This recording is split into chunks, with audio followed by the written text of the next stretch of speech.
Well, it looks like we have to add a new citizen to the Illumination, fellas. Who's that? The host of Saturday Night Live. Did you watch on Saturday? Oh, sorry. I must have missed out on SNL because it's not 1987, Tom. Boom. Nice. Dave Chappelle, welcome to the Illumination. What? The David Chappelle? Yeah. I didn't realize it until halfway through the monologue. He's making Illuminati references. And then he pulled out an Illuminati membership card and chopped a line of cocaine up and spit it right into 30. He's making references to connecting the lines. Might start connecting some kind of lines. I mean, we always knew he loved basketball in the NBA. I mean, you don't do game blouses the whole segment. I didn't know he was such a huge fan of us because we've been opening third eyes all across the nation. By the way, Football Illuminati coming soon. Don't sleep on that one. It feels good, and in some ways also it feels a little empty.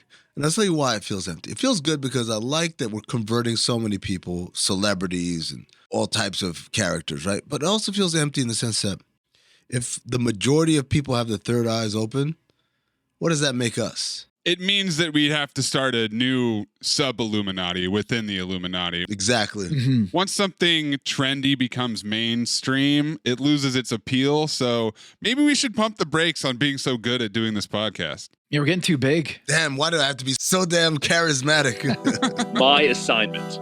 Uncover why the association inspires more conspiracy theories in volume and salience than any other U.S. sport. You've heard of the Illuminati. The truth is out there, but so are lies. Your eyes can deceive you. Don't trust them. The NBA has always been controlled by about 8 people. Denial is the most predictable of all human responses. If you're only using 10% of your brain, you don't even know that you're using 10% of your brain. The NBA Illuminati. If coincidences are just coincidences, why do they feel so contrived? The Illuminati. But you start to follow the money, and you don't know where the f*** it's going to take you. It is unspoken. They have influence among other players. The NBA Illuminati. I don't have time for your convenient ignorance.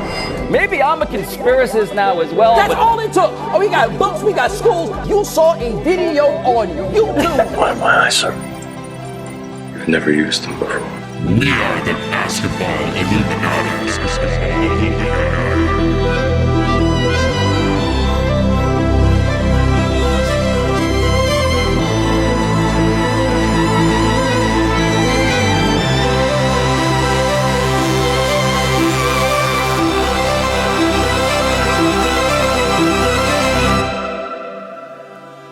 This is Basketball Illuminati. I am Tom Haberstroh. And as always, I am joined by my 5-star generals, the Illumination presidents, Amin El Hassan, and producer Anthony Mays.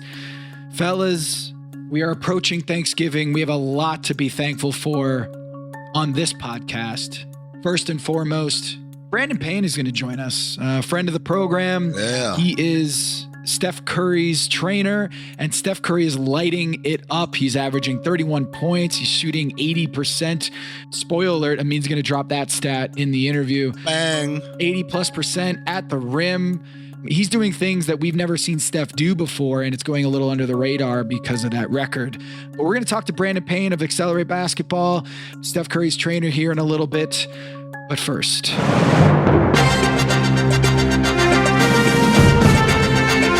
you are listening to The Agenda with Tom Haberstroh and Amin El Hassan.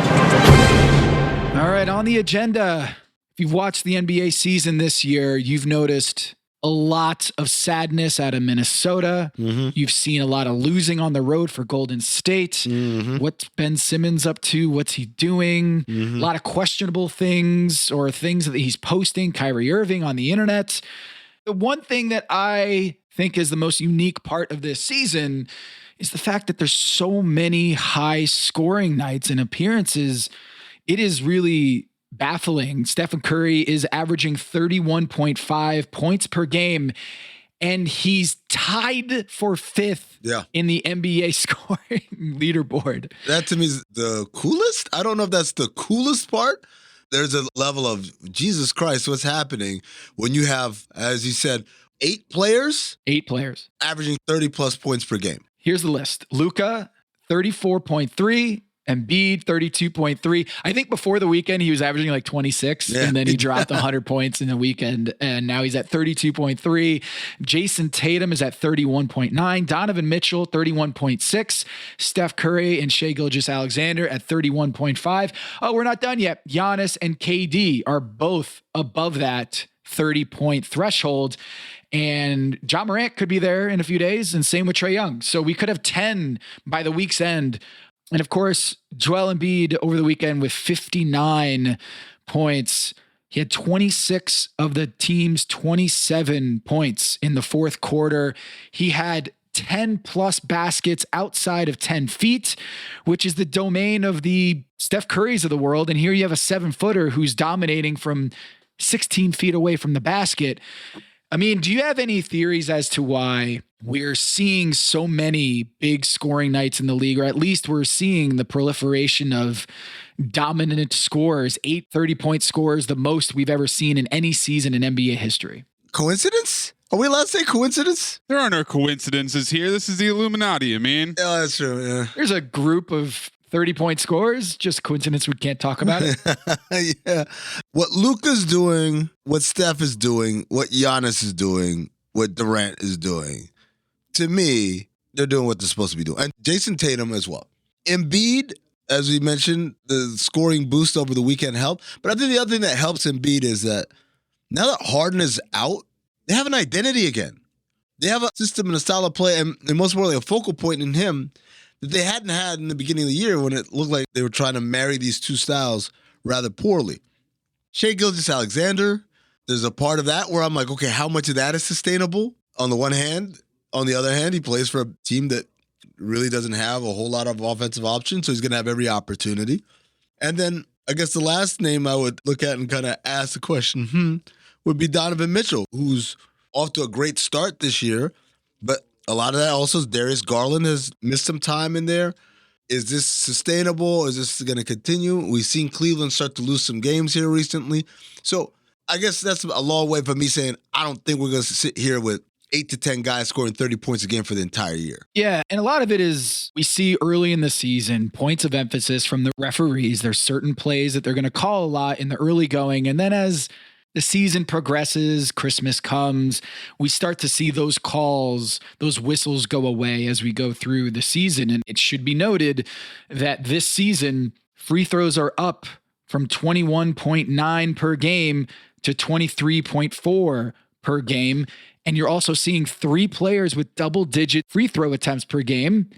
And yes, those are 30-point scores. So you look at this year, when Giannis Antetokounmpo is averaging 12 free throws per game, you also see Joel Embiid averaging 11.8. Luka Doncic, who's a point guard, a 6'8" point guard, 11.6 free throws per game, which you rarely see from a 23-year-old. Veterans figure out how to live at the free throw line, not Luka. And referees are having a hand in this, is that they're just getting tons of free throws these days. Referees are having a moment is what's happening. So I did some research here, and I know it's the agenda. Wait, did you do your own research? You? Fellas, on today's agenda, Tom did his own research. What does that look like? You doing your own research? Are you doing studies yourself? Are you in the lab on a nightly basis? What are you doing? Do your own research. Do your own research. Do your own research. Do your own research. Doing your own research. I'm not a scientist. I'm not here to tell everyone that this is it. For me, it's just giving everyone a chance to do their own research and find their own knowledge.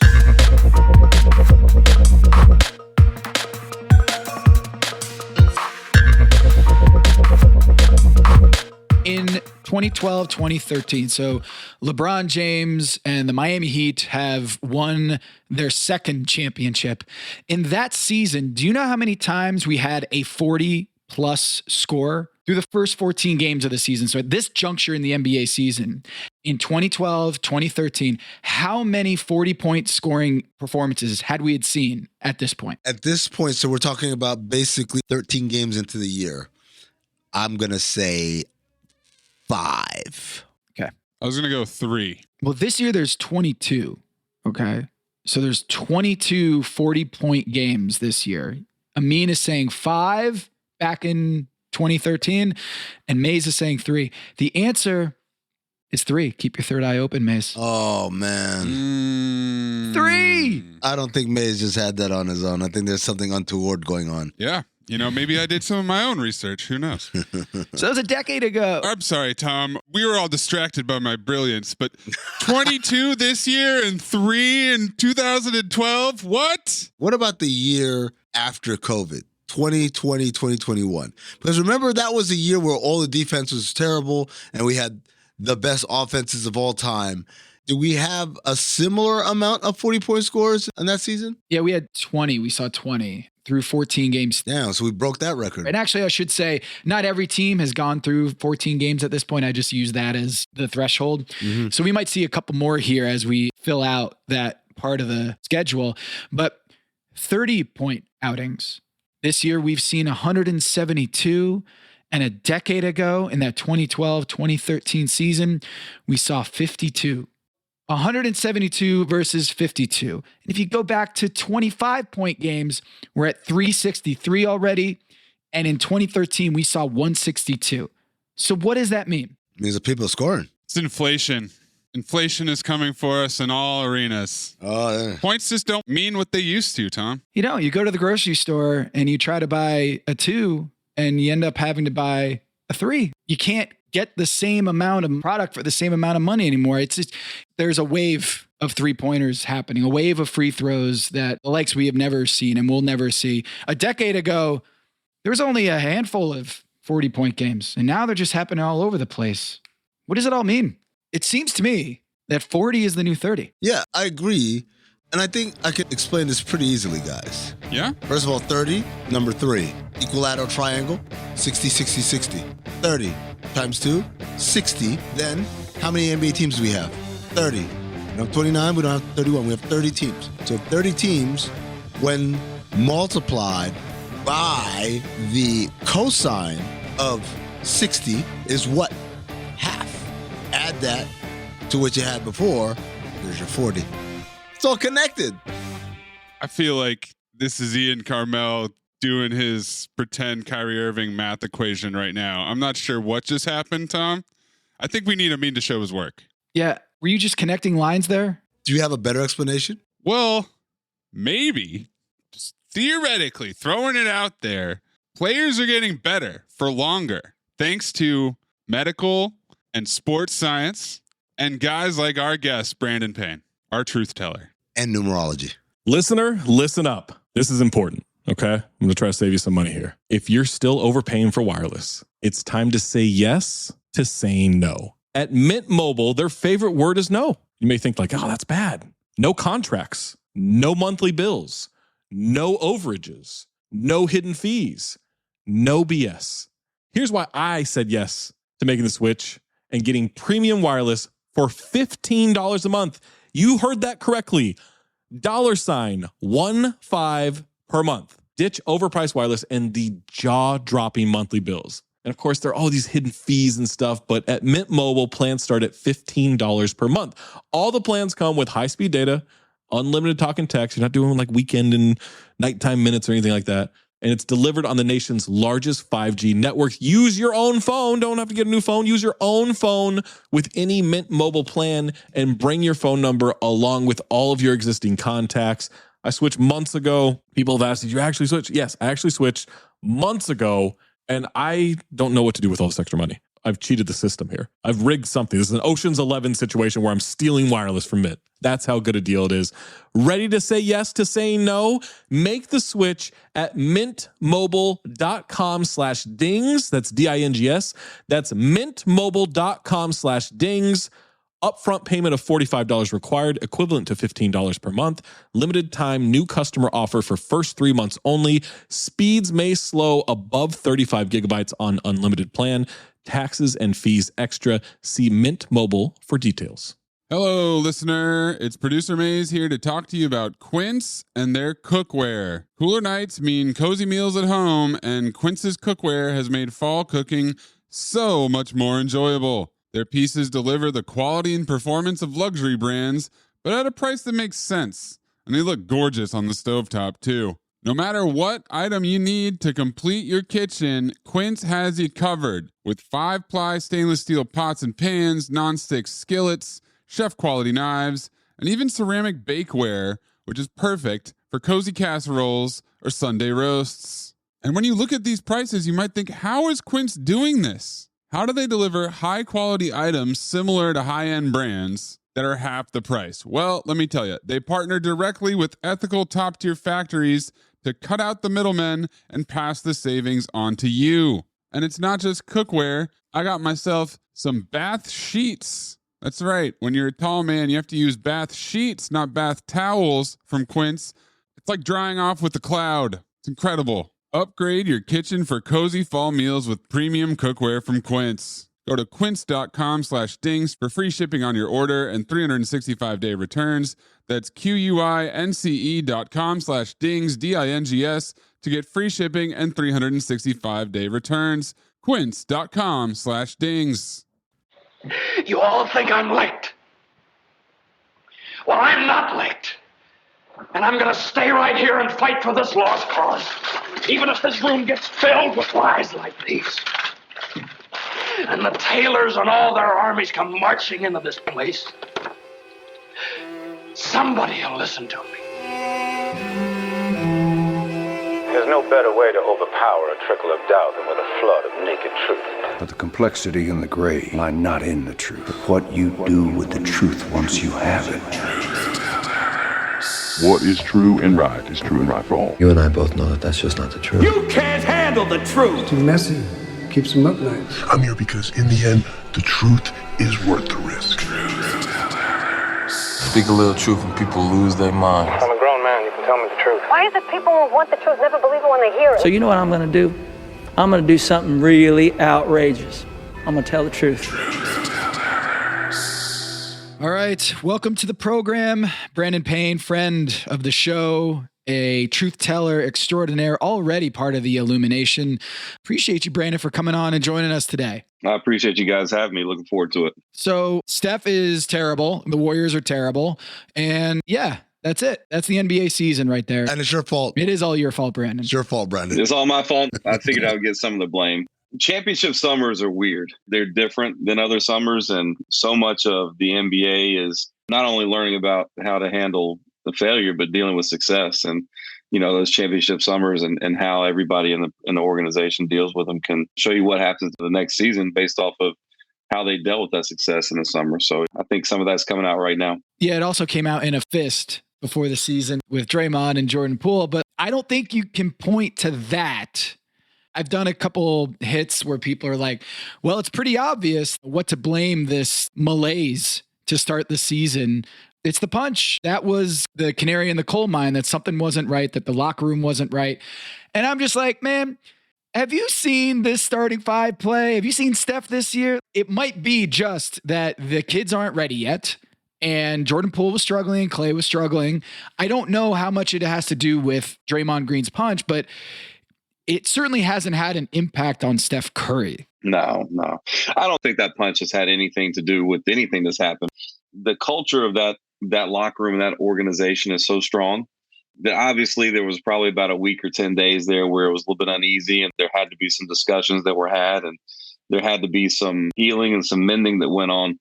But they're so strong as a group and it's such a veteran group that they're not going to let something like that, as bad as it looked, they're not going to let something like that really affect what's going on in the court. And, you know, I have actually been out there around them, not specifically just with Steph, but around them some since that. And you don't get that sense at all being around that group that punch or that anything that happened during training camp has any effect on what's going on right now. Brandon, Steph it's kind of crazy to say this. He's having an insane year. No one's talking about it.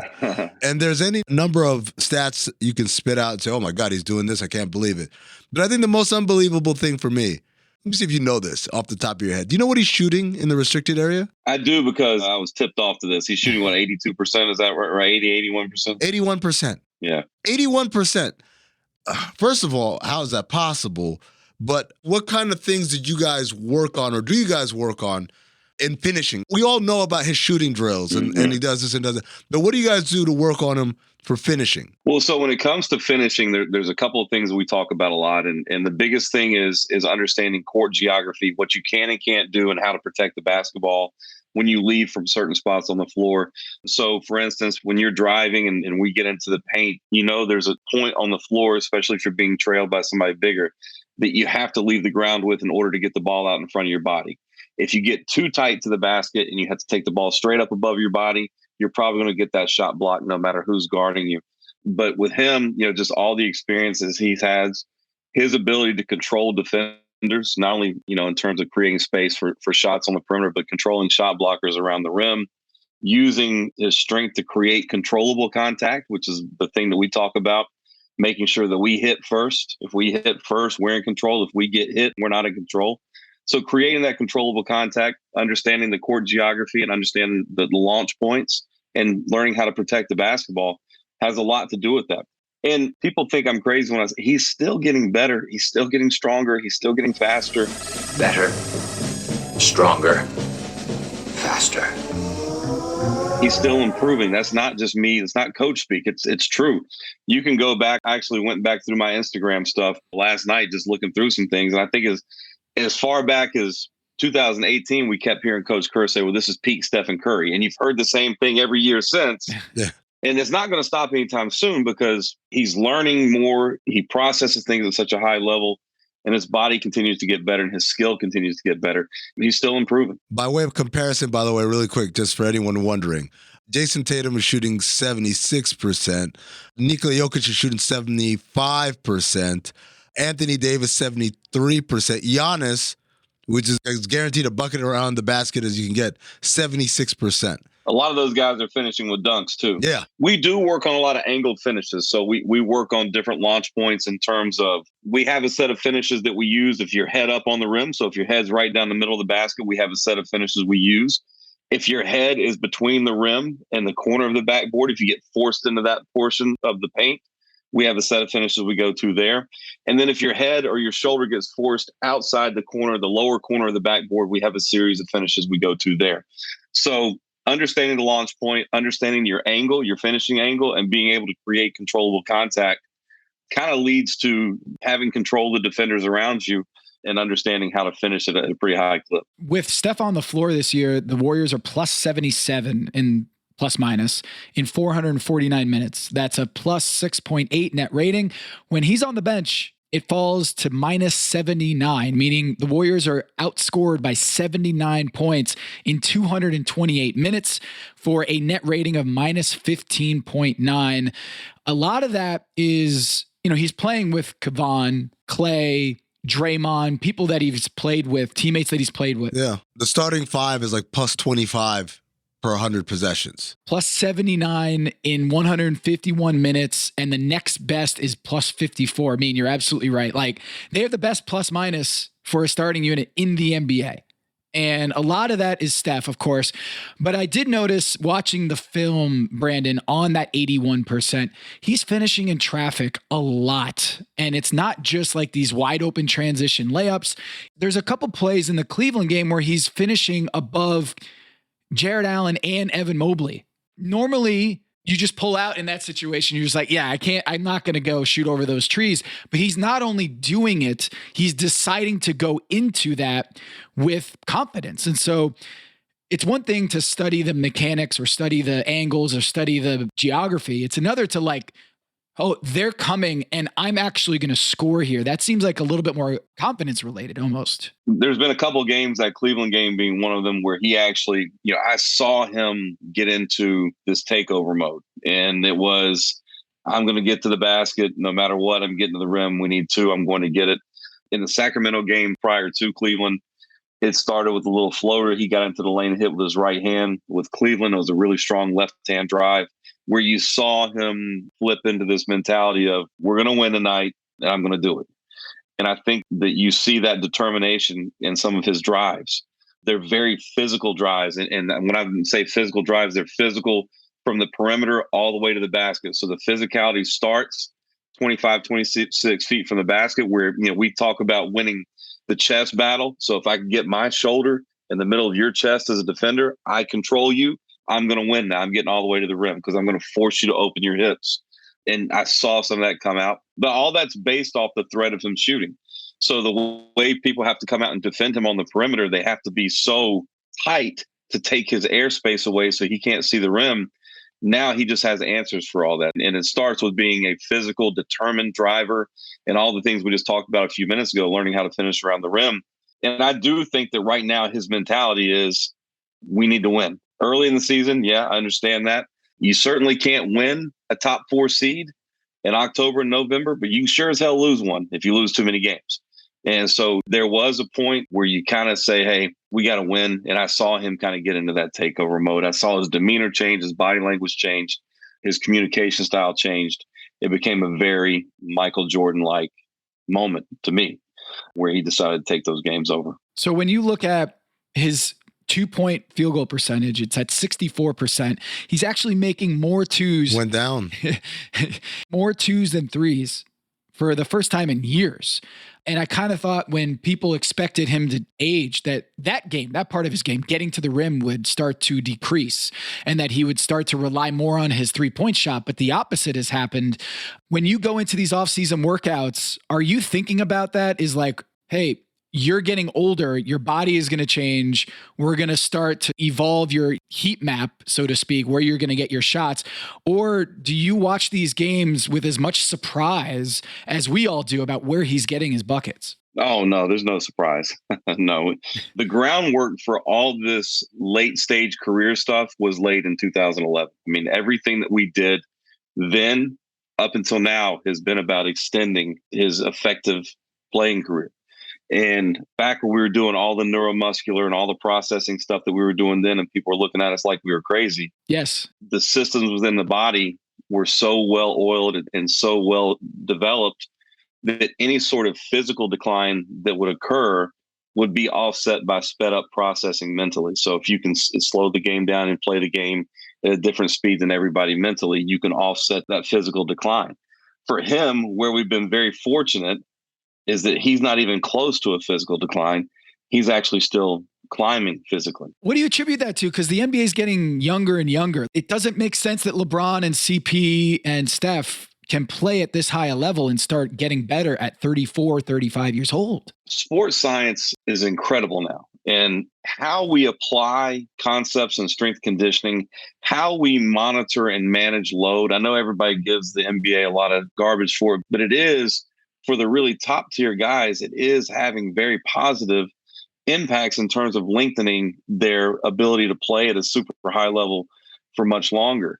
But it's, again, once you notice it, it's too late. Like once you notice that you've got a little bit of skill slippage, it's too late. It's just getting out in front of it and staying out in front of it. So again, everything we've done from 2011 till now has been about extending this and making sure that we had things in place to offset any sort of decline.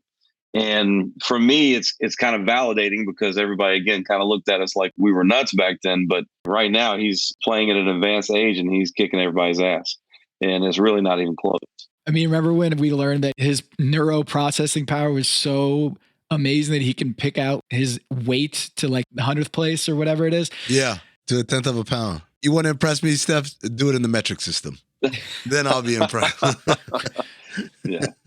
What's your temperature in the Celsius right now? Yeah. I wouldn't put it past him, but I mean, it's just, he's a pro about everything he does too. The one thing that he always talked about, even when we first started, was he talked about watching Dell those last couple of years and all the things that Dell had to do daily just to get ready to play a basketball game and how much of a grind it was those last couple of years, and that he didn't want it to be that way, that he wanted to be able to stay in his normal routine all the way through his entire career. I think that had a big impact on him.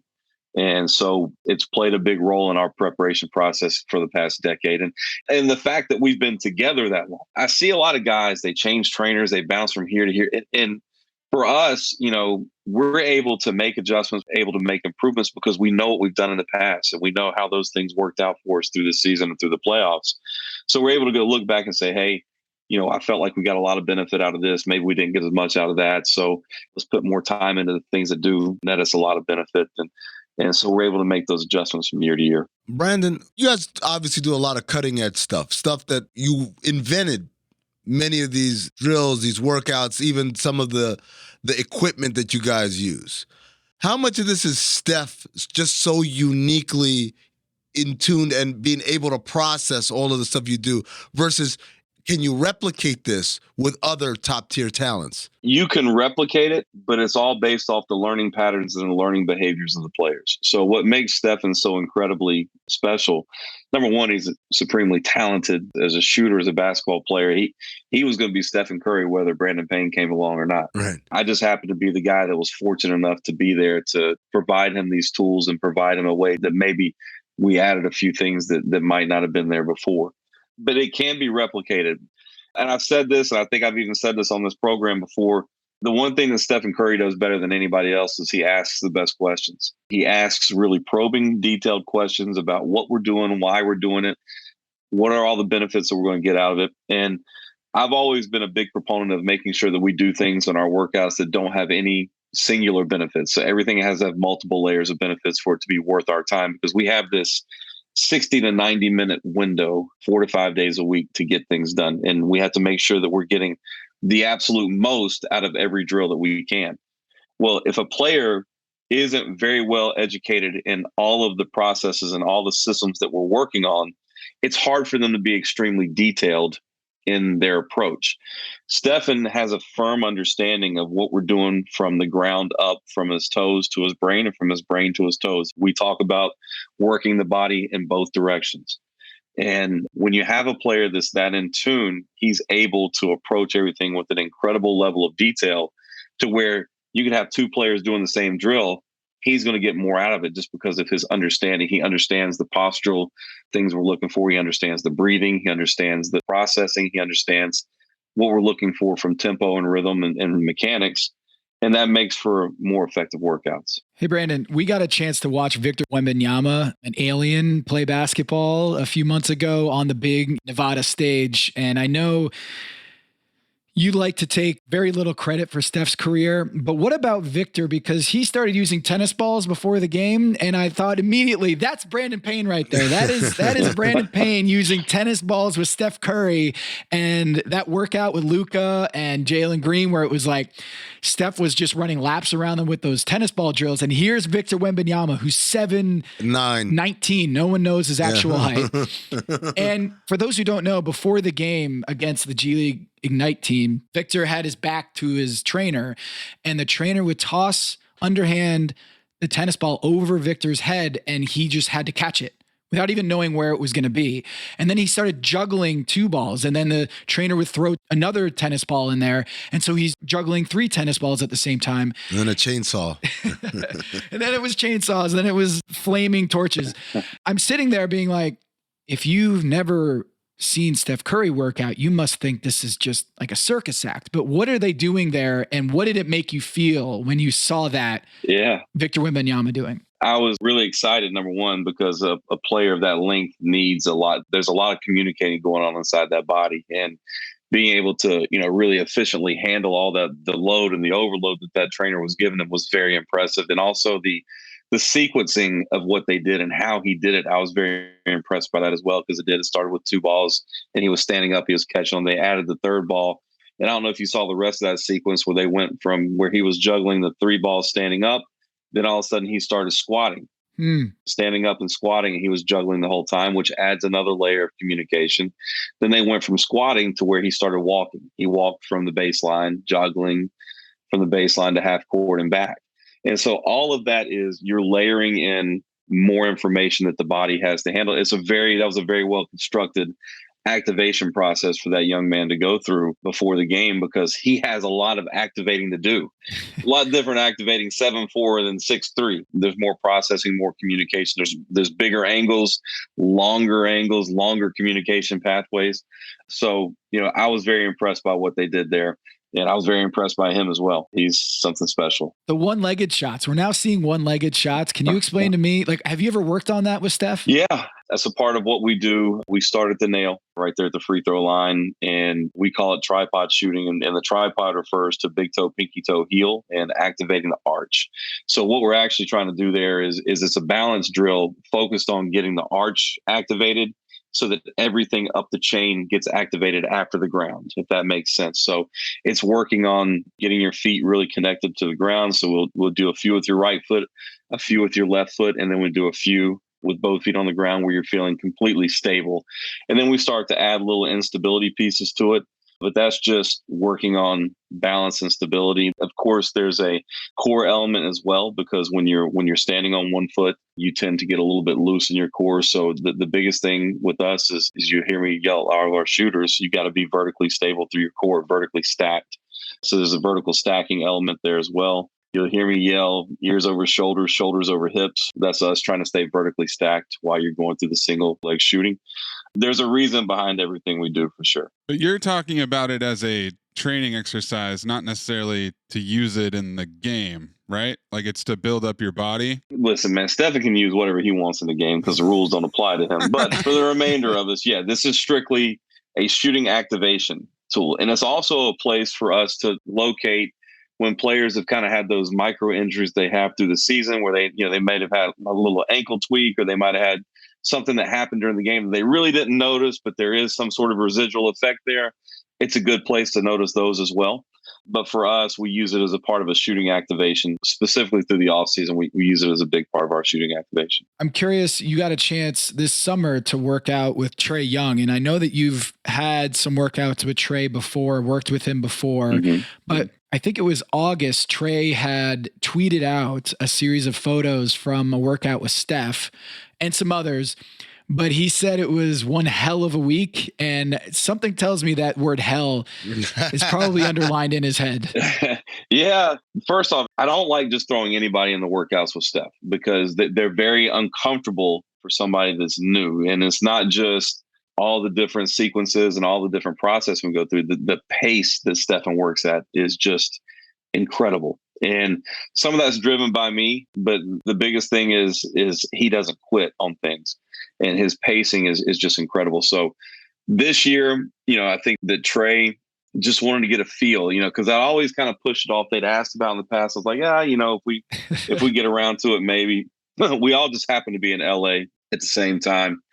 His agent reached out to me and said, hey, Trae would really like to work out with Steph one time. I said, well, let me shoot with Trae a few times before we put him in there, and let's see where he is. And then, we'll go from there. Trae's one of the best players in the world, and you're like slow playing it. It's no. to me. Trae is one of the best players in the world. It's just the pace of the workout. I wanted to make sure that, hey, the pace wasn't going to be too much for him. Wow. So Trae comes in. And to be honest with you, prior to this workout with Trae, I had Stephen shoot with AZ Fudd a few times. We worked out. She's obviously a great shooter at UConn. I believe Michael ordered a shot with him once or twice prior to that too. We're trying to find ways to get him excited about working out again, because championship summers are different. There's the ESPYs, there's this, there's that, there's the other. And so you don't really get all that excited about going in the gym with me yelling at you for 90 minutes when you just won a championship. He's already printing money. Now he's printing even more money. He doesn't want to hear me yell at him. So I'm looking for ways to get him excited. So I said, maybe if, we bring in Trae, let's see if this gets him excited. Let's see if we get some energy out of him. Man, we weren't in that workout 3 minutes. Stephen was moving like it was game 7 of the NBA finals, man. I looked at the guy's rebound and I was like, I love Trae, but this might be a bumpy one for him in the beginning. And it was. But once Trae got used to the pace, he was great. He was perfectly fine. I think that initial 2 or 3 minutes was kind of like, oh, so this is what it feels like. And then, Trae really got into it. And what was interesting to me, and I've noticed over the years, when Stephen has a chance to step into this teacher's role, talking to Trae about what we're doing, and he's saying, hey, we do this when we see this. And when he gets into that teacher's role, he kind of gets more excited as well. He starts going even harder. He really enjoys that. And I think Trae really got a lot out of it, because I saw Trae, as that workout went on, he got better and better and better. And he was hanging on every word that Steph had to say. And I know he wasn't feeling great, because it wasn't when normal people are like in game shape. And it was a workout of, you better be in more than game shape to get through it. And Trae fought and worked really hard and was very impressive as he went through that workout. He took a whole lot from it. I was extremely impressed by him. Stephen was too, but I mean, it's one of those things where the combination of the competitive nature of having another, one of the other best players in the world in there with them. Trae was asking some really good questions, which I was extremely impressed by. Steph was giving him good answers. We've done a lot of workouts over the years. You referenced one with Luka and Jalen Green and stuff. I mean, that's a lot of talent in one room.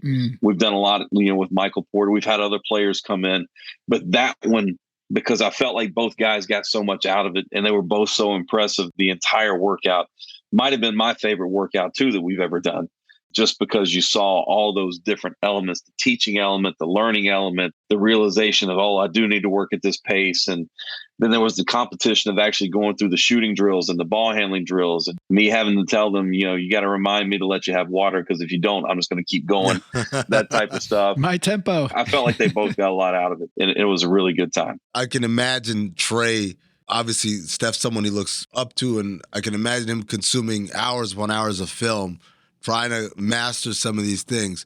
But I never actually thought about it the other way, which is, who does Steph watch? Because in 2007, when I was with the Suns, our coaching staff and our video staff was part of Team USA. And Chris Paul at the time was on our video guys. Give me every Steve Nash pick and roll, side pick and rolls against the blitz, over, under, every single imaginable Steve Nash pick and roll tape. Because in Chris Paul's mind, that's the guy who unlocked the code, and I'm going to learn it.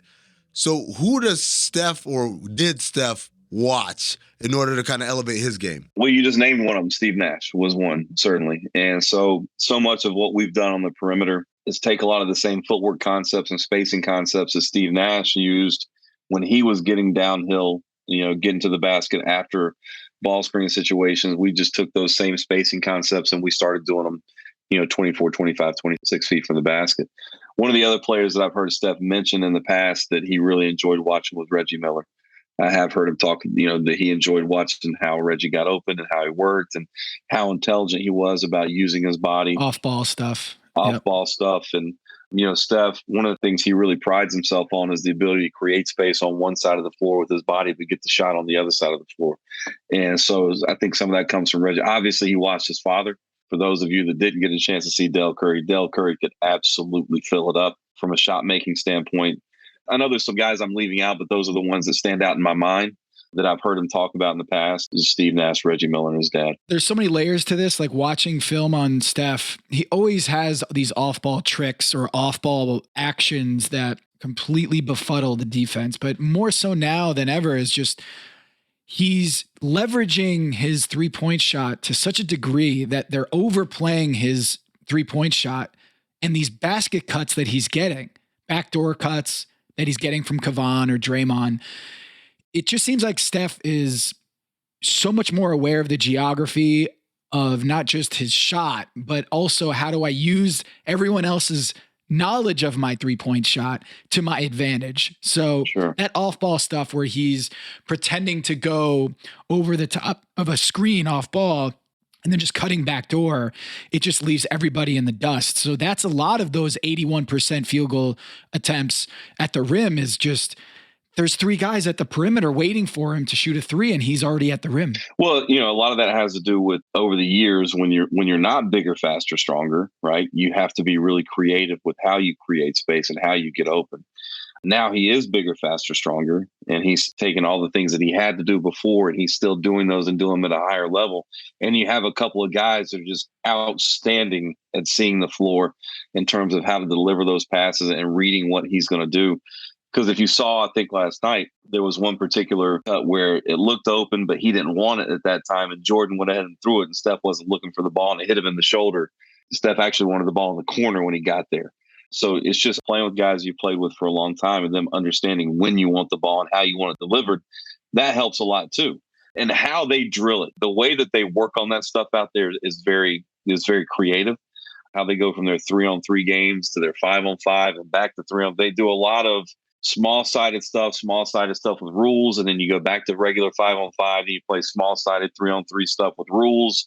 When I say rules, like no dribble or no ball screen, or the ball's got to get a paint touch, or the ball has a reverse sides at least one time before you can score.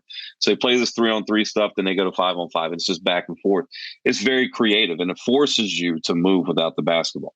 Now, you mentioned the first 2 to 3 minutes with Trae. You were really excited to see how he react. Can you give us what that 2 to 3 minute workout looks like? Like, what is in those 3 minutes? So we start after we've gone through our initial kind of shooting warm up. We never do anything from one range, but where we've done our alternating range form shooting, which for us is deep 2s and semi-deep 3s, we work in that range. We immediately go to corner. We start running, and you run for 4 shots at a time. And when we have 2 guys going, you shoot 4 shots corner to corner, but we're playing until the first guy to hit 12. Oh. Well, if you're not making a lot of shots, there's a lot of running involved. It's corner to corner, then we go to free throws, then we go to something off the dribble. And so when we were first going through that corner to corner stuff, it looked like somebody had thrown a heavy vest on Trae's back or something there for a minute or two. And then he kind of caught himself. After he caught himself, he was good. He was ready. And he finished the entire workout. But that initial burst of that first few minutes was a little tough on him. But he, like I said, he recovered extremely well. I was very impressed by his toughness and his resilience that day for sure. Yeah, what's that Mike Tyson line? Like, everyone has a plan until they get punched in the face. So they get punched in the face. Yeah. Yep. There was a little bit of that right there. Like, oh, this is how fast we're moving. Yeah, we're moving. But anytime we bring somebody in, that's the first thing we're looking at. We've had a player who's still in the NBA go through the first 5 minutes, sat down on the floor beside the door for about 30 seconds, stood up, went outside and threw up and was done. Oh, wow.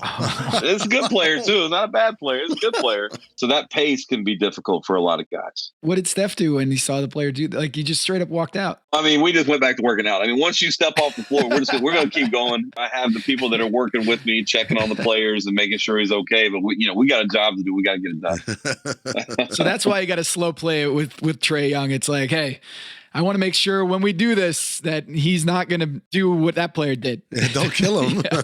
I also want the players to ask for that. I want the players to want it. I don't want the people around the players to want that. I want the player himself to want that. And, we get calls from agents all the time. Let them call me, and I'll talk to them and make sure they really want to do it. I hear it from you because I know you want to see it. But if they don't want to do it, this is not worth the effort. If they want to do it, let's go. Do you ever get pushback from guys? Like, what is this bullshit? Or, just not buy in? Oh, absolutely. Yeah. For us, there's an education process to what we're doing. And, I'm not the guy that you call to get shots up on the weekend. There's a lot of guys that can do that for you. There's a lot of guys that can come in and shoot with you. For me, this is more of a long-term development thing. I'm not a big proponent of things can really change a great deal in 72 hours. With Steph, I think that we've shown when you have longevity and you work for years and years and years, you're able to stack gains on top of gains, and you're able to create a system that you work from. And once that system is created, you're really able to accelerate your development. That's what this company is all about. That's what I'm all about. The one-off stuff is very difficult for me because there's so much learning that goes into just the base level of the stuff that we do. And if you don't have that knowledge before you get in there, you don't really understand what we're doing.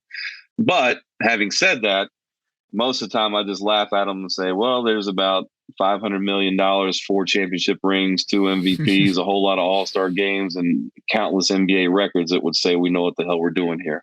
If your resume looks like that, I'll listen to what you got to say. But if you don't, I don't care what the hell you think. Brandon, has there been anything in this 6-8 start? The Warriors are 6-8. I think they're 6-1 at home and 0-7 on the road. Yeah. Is there anything that you see, body language or things that Steph has said, that rings some alarm bells to you, someone who's worked with him for a decade plus? No, I think that right now, there's a couple things that they're really trying to work through, right? Number one, you change that roster over a little bit. And anytime you change the roster, you got guys stepping into unfamiliar roles or guys that are responsible to do things that they maybe weren't responsible for in the past. I think that defensively, they're struggling a little bit right now. I think that they're having a hard time staying in front of the ball. And when you have a hard time staying in front of the ball, 2 things happen. Number one, you foul a lot. When you foul a lot, you send teams to the free throw line. The one place on the court you can't defend is the free throw line. So there's teams that are getting massive free throw advantages over them. Number two, the ball gets in the middle of the paint a lot. And when you get the ball to the decision-making area, which is the circle around the nail, a whole lot of good things happen for the offense and a whole lot of bad things happen for the defense. You either get to that floater, you're dropping the ball off to the dunker, or you're kicking the ball to one side or the other for an open three. And when you let teams run their offense that way, it becomes very, very difficult to stop them. Defensive philosophy, in my opinion, and I think we've had some success, but defensive philosophy is always based off of your limitations. And I think that as teams age, your limitations change. And sometimes it's hard to come to grips with the fact that there may be some new limitations that weren't there previously. The amount of ball pressure that you were able to put in the past might not be the same now. So you kind of got to look at being a little bit more of a softer kind of corralling defense, almost like an NBA style pack line defense as opposed to a ball pressure defense. And when you get away from trying to pressure the ball, you can limit some of that dribble penetration. And when you limit the dribble penetration, the number of fouls you commit will start to go down, and you won't have that free throw disparity that they have right now in some of those losses. The Orlando game was ridiculous. That was just how many free throws Orlando shot in that game was incredible. But if you look at the makeup of that team, they have powerful, quick penetrating guards. And if you have a hard time staying in front of that, you're going to reach and foul a lot.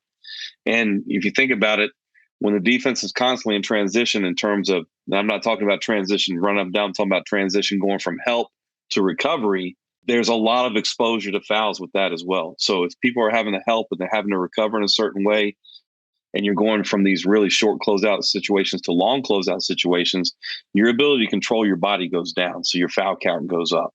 But that's all based off of dribble penetration, which is going to be given up more if you're really pressuring the ball. So I think that as the season goes, they'll probably evolve a little bit and maybe give different looks defensively and get out of some of that ball pressure. It's got to be something that everybody on the team is comfortable with. I don't think that everybody's comfortable with getting away from ball pressure right now. And they'll learn and they'll get better, but the younger guys stepping up and being a little bit more effective in their new roles is something that's got to occur from them, and they will. And things defensively have to get a little bit better for him. Well, there you have it. Steph Curry now averaging 31.5 points per game on get these shooting percentages, 52% from the floor, 43% from downtown, and 92% at the free throw line. That's right. Not just a 50-40-90 season. It is a 52-43-92 season on 31 points per game. And that right there, Brandon Payne of Accelerate Basketball, is one of the guys who has a hand in it. He's not going to take credit for it, but has been a long-time Steph Curry trainer, as well as other NBA players.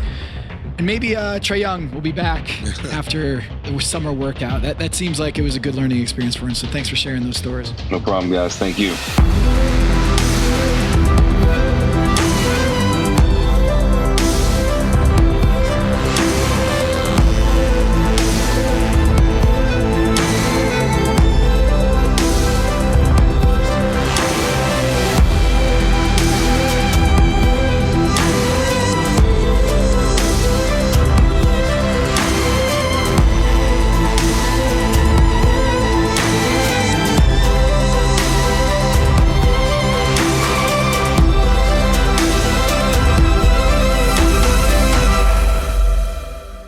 Guys, I don't see you guys still don't see it's numerology. It's numbers. It's the power of numbers. Think about this, right? Last Friday was 11-11. Right. Klay Thompson wears number 11. I was drafted in 2011.